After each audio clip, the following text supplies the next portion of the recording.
À tous les électeurs du Rassemblement national, regardez ce qui va vous arriver en 2027. La Roumanie est votre exemple. La Roumanie interdit à Călin Georgescu, favori de l'élection présidentielle de mai, de se présenter de nouveau après l'annulation de son résultat. Alors, qu'est-ce qui s'est passé? C'est qu'il y a eu le premier tour des élections présidentielles au mois de novembre en Roumanie. Lui, il a surgi de nulle part. Il est arrivé très très haut au niveau des résultats. Et ça leur a pas plu. Ils ont fait annuler les élections. Ils l'ont arrêté derrière pour, en gros... fausse déclaration ou un truc dans le genre. En gros, lui, il pourra plus se présenter aux élections. C'est quand même couillon parce que le peuple avait voté pour lui. Oui, parce qu'apparemment, il aurait bénéficié d'une campagne sur TikTok qui aurait été financée par la Russie. Eh oui, ouais. Attendez, c'est pas dans l'article 16 de la Constitution française qui permet à Emmanuel Macron d'annuler les élections s'ils estiment qu'il y a une ingérence étrangère dans les votes?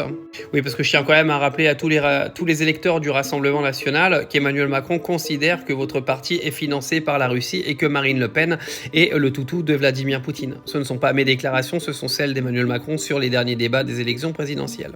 Ce qui voudrait dire qu'en 2027, Emmanuel Macron pourrait dire écoutez, moi je trouve que les résultats de Marine Le Pen sont beaucoup trop hauts.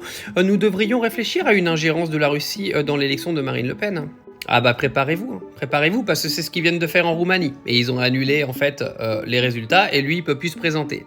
On appelle ça de la dictature, les amis. Donc quand j'entends tous nos copains de l'Union européenne venir nous expliquer que Vladimir Poutine reste à la tête de la Russie parce qu'il trafique tous les votes et qu'il n'y a pas de démocratie en Russie, c'est quand même assez comique. Rappelons quand même que toutes les institutions internationales ne reconnaissent pas les élections en Russie comme des élections truquées. Par contre, on va commencer à se poser la question du coup sur les élections en Roumanie qui sont clairement contrôlées par l'Union européenne aujourd'hui.